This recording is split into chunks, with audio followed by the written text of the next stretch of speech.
Hi guys, we wanted just to jump on today and talk about what we're seeing with AI-based campaigns across the paid search landscape. I'm joined here with Alex, who is our lead on some of our key e-commerce accounts. So yeah, just jumping into it. So obviously over the last 18 months, a lot of changes on the paid search landscape. Most notably, like the arrival of like AI campaigns, PMax, ASC campaigns. So yeah, starting with PMax, what are you seeing across your accounts when it comes to Performance Max? How's it performing? What are your sort of key optimizations there? Yeah, I think the majority overall is positive.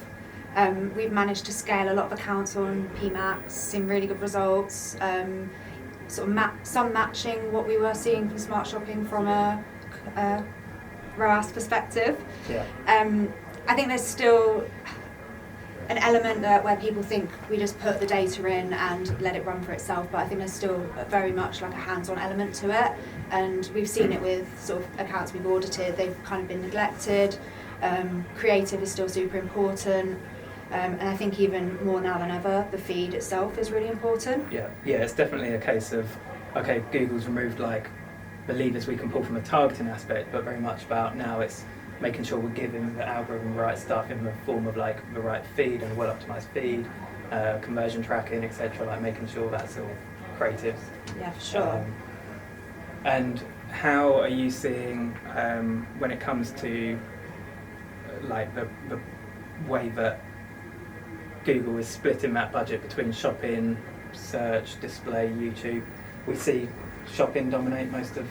Yeah, definitely, and I think there's telltale signs from that. There's some scripts that we run, we can see sort of what percentage is being put towards shopping, but you can also see that through things like the metrics. So cost per clicks, if they're at a certain level, you can kind of assume, okay, that's not going through display. Also impression based. So yeah, I would say about 80% or more generally goes through the shopping placements, which is what we want to see really.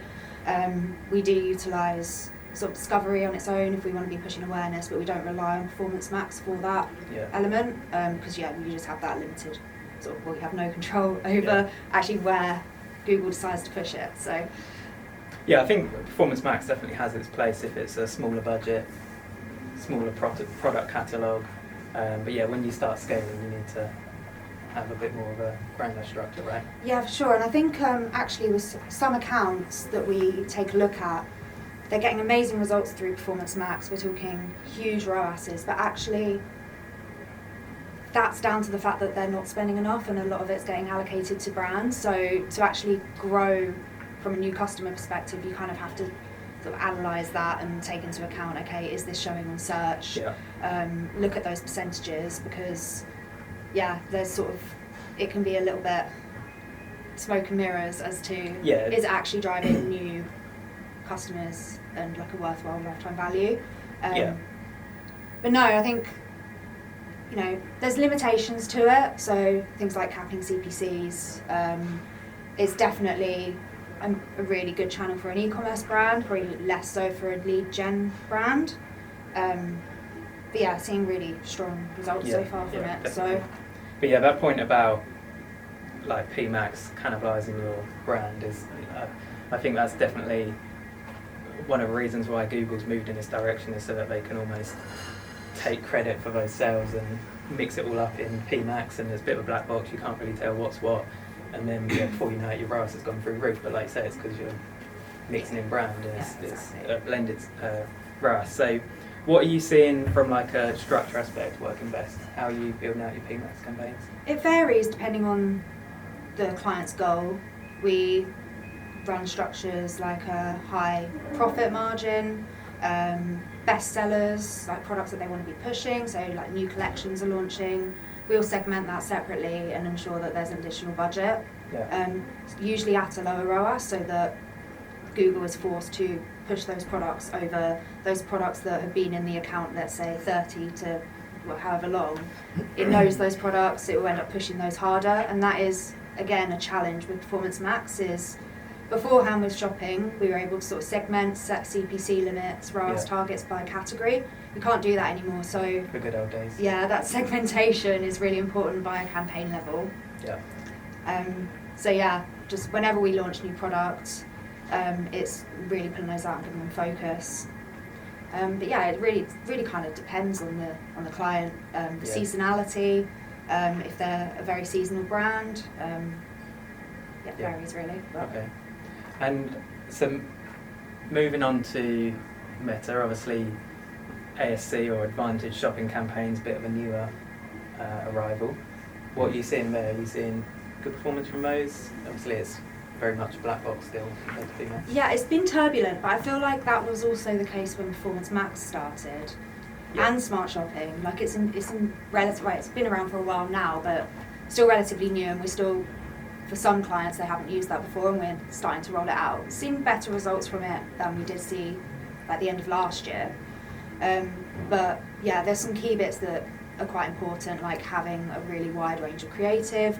Then there's also the challenge of certain creative showing in placements where maybe the client doesn't want the creative to be shown, like a collection ad shown in the story format. Which we give out with PMax, right? Yeah. Unfortunately, that's one of those things. So yeah, there's ways around it. So on ASC, we're seeing, is it like 10 to 15 creatives ideally? Yeah. Is the optimal? And the thing is, you can add variations, so you could have the same creative but build that into, let's say, a carousel. We have it as a single image, as a video. So it's not a matter of sort of the client having to now churn out way more creative than they had before. There's ways that we can start sort of like testing formats, and that's sort of one of the beauties of, I think, ASC now, is that in a way we're now able to focus on creative first, and we've been shouting about creative first for quite some time now.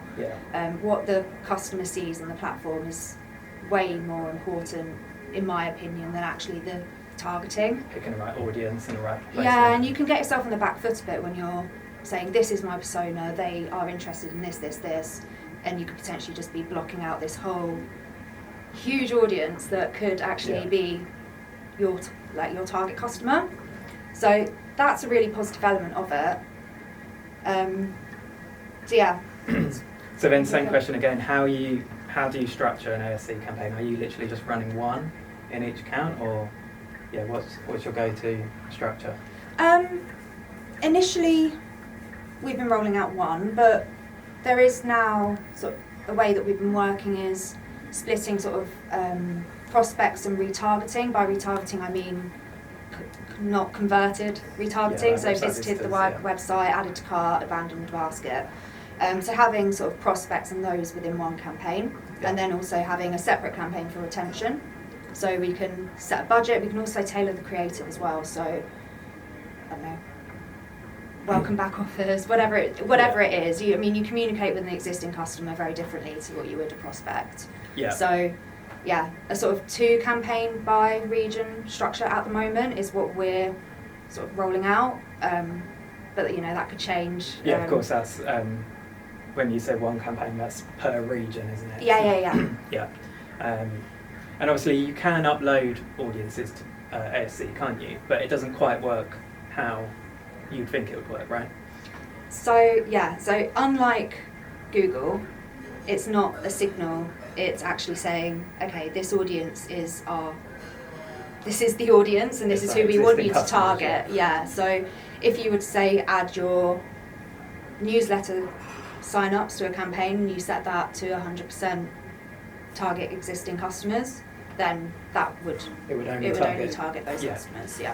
Yeah, but it doesn't necessarily look at those users and then use that for its prospecting. It doesn't look. It doesn't go, here's if you uploaded your ideal customer, but you had your percentage of how much budget you wanted to spend on existing customers set to 0, it would essentially ignore that audience you uploaded, right? Yeah, exactly. It would be what was the exciting thing of broad targeting, the testing is essentially the same thing, so.